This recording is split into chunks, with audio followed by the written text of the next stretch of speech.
Saku adalah salah satu tempat terburuk untuk menyimpan ponsel. Ponsel bisa saja hilang, tidak sengaja diduduki sehingga layarnya retak, dicopet, atau lebih buruk lagi, membuat tubuhmu terpapar gelombang mikro. Bukan microwave yang ada di dapur, tapi mirip sih. Ingat pelajaran spektrum elektromagnetik di sekolah?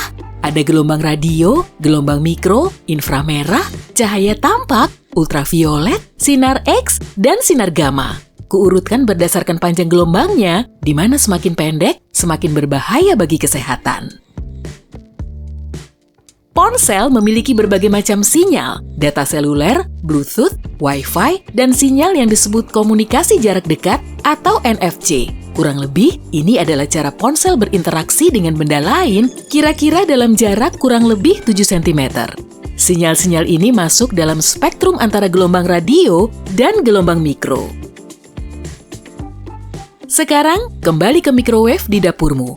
Benda ini memiliki layar jala hitam tebal di pintunya untuk melindungimu dari gelombang mikro yang memantul di dalamnya waktu memanaskan makanan.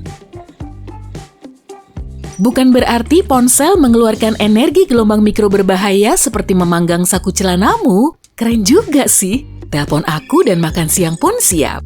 Tapi, ponsel memancarkan dan menerima gelombang tersebut dan kamu menempelkan pemancarnya tepat pada tubuhmu saat menyimpan ponsel di saku. Yang terjadi adalah tubuh dapat menyerap gelombang tersebut. Jelas bukan gelombang radio dan gelombang mikro yang merusak DNA, melainkan jenis radiasi lain, ultraviolet, matahari misalnya, sinar X, dan sinar gamma. Seberapa buruk pengaruh ponsel pada tubuh masih jadi perdebatan, tapi sampai ada lebih banyak bukti, sebaiknya berhati-hatilah.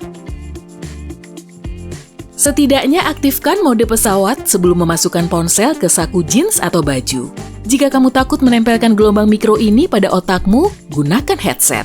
Pengeras suara, video chat, atau bahkan pesan teks bagus juga untuk berkomunikasi. Boleh juga memakai sarung ponsel, setidaknya bisa jadi penghalang antara tubuh dan emisi medan elektromagnetik. Lebih buruk lagi jika kamu berada di area bersinyal lemah atau saat dalam perjalanan. Ponsel mencoba tersambung ke jaringan terdekat dan untuk itu, ponsel mengeluarkan lebih banyak energi. Namun, begitu sinyalnya kembali normal, jangan ragu untuk menggunakannya lagi. Perhatikan, beberapa penelitian telah menemukan hubungan antara menyimpan ponsel di dekat pinggul dan pelemahan tulang. Tulang kehilangan massa pada sisi di mana orang menaruh ponselnya. Ini berlaku di gym juga. Pertama-tama, kamu berkeringat saat berolahraga. Jadi, kamu menutupi teman mahalmu dengan bakteri. Belum lagi masalah medan elektromagnetik.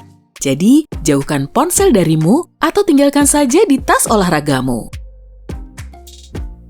Saat mandi, jangan meninggalkan ponsel di meja kamar mandi. Bagian dalamnya bisa jadi lembab, terjadi kondensasi, dan komponen di dalamnya pun bisa rusak.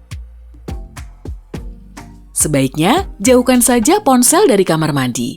Ada banyak kuman yang siap masuk ke ponselmu. Setiap kamu menyiram kloset, mikroba akan tersebar ke segala arah dalam jarak 1-2 meter. Lalu kamu menempelkan ponsel tadi ke wajahmu saat menelpon. Ponsel hampir 7 kali lebih kotor daripada dudukan kloset. Pikirkanlah, bakteri terjebak dalam pori-pori dan merusak kulitmu. Bersihkan ponselmu setiap hari. Biasakanlah hal berikut. Begitu tiba di rumah, lepaskan casing HP-mu, kemudian gosok semua permukaannya dengan kain lembut yang telah dicelupkan ke dalam larutan air alkohol. Menaruhnya di bawah bantal saat kamu tidur, lagi-lagi tidak disarankan. Pertama, ini terbukti menyebabkan kebakaran, terutama saat dicas. Kemudian, adanya medan elektromagnetik. Begitu juga saat ditaruh di atas meja kecil di samping kasur. Cukup gunakan jam alarm biasa. Atau letakkan ponsel di sisi lain ruangan. Trik sederhana untuk membantumu bangun tanpa menekan tombol snooze. Mungkin yang terbaik adalah menaruh ponselmu di luar kamar tidur. Begitupun dengan TV. Cahaya biru dari layar menurunkan kadar melatonin, yaitu hormon yang dihasilkan tubuh untuk membuatmu tidur pada malam hari. Cobalah tidak menggunakan ponsel atau tablet setidaknya 1 jam sebelum tidur. Jika ponsel benar-benar harus ada di sampingmu, setidaknya aktifkan filter cahaya biru di pengaturan.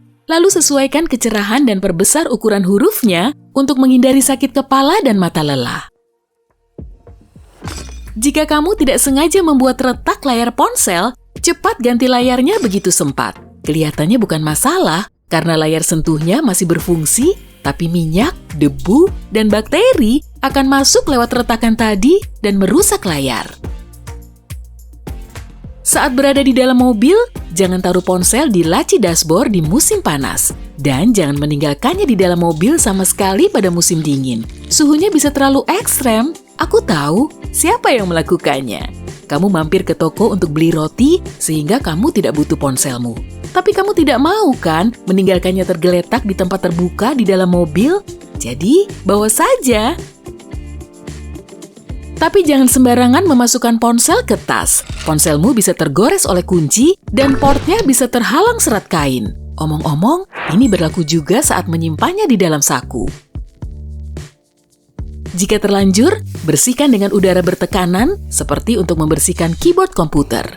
Sebaiknya jangan memasukkan benda tajam ke portnya, tapi jika terpaksa, pilihlah tusuk gigi dan lakukan dengan sangat hati-hati. Jika di luar sedang hujan badai, jangan cas ponselmu. Jika petir menyambar dan kamu sedang mengecas, ponselmu bisa terbakar. Dan jangan pernah menggunakan ponsel ketika sedang dicas. Itu akan memperlambat pengisian daya dan kamu bisa tersetrum, terutama jika kamu menggunakan pengecas palsu. Cobalah untuk tetap menggunakan pengecas yang direkomendasikan pabriknya. Itulah sebabnya banyak kabel pengecas sangat pendek agar kamu tidak menggunakan ponsel saat mengecas. Jangan mengisi baterai ponsel semalaman.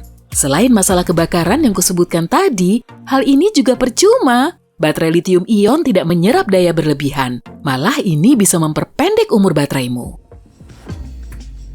Hey, selagi kita sedang mematahkan mitos, kamu perlu tahu bahwa mengosongkan baterai sebelum mengecasnya sampai 100% adalah trik lama yang tidak lagi relevan untuk ponsel model baru. Jaga bateraimu pada kisaran 40-80%. Dan waspadalah terhadap aplikasi penghemat baterai. Itu hanya menghabiskan baterai saat berjalan di latar belakang. Satu-satunya hal yang dilakukan aplikasi ini adalah membatasi aplikasi lain di latar belakang. Ini sih bisa kamu lakukan sendiri di pengaturan. Namun, kamu bahkan tidak perlu melakukannya. Multitasking tidak menghabiskan baterai, asalkan aplikasi di latar belakang tidak bekerja secara aktif seperti pelacakan lokasi atau pemutar musik. Jika kamu tidak ingin menutup aplikasi dalam keadaan standby, biarkan saja. Simpan sebanyak mungkin data di penyimpanan cloud. Terlalu banyak data dapat memperlambat kerja ponsel. Dan jika tersimpan di cloud, kamu dapat mengaksesnya dari perangkat apapun. Siap untuk ujian? Bercanda! Hey, jika kamu belajar hal baru hari ini, klik tombol suka di video ini, lalu bagikan pada teman-temanmu. Inilah beberapa video menarik lainnya yang bisa kamu tonton. Klik saja video di salah satu sisi layar, dan ingat, tetaplah di sisi terang kehidupan.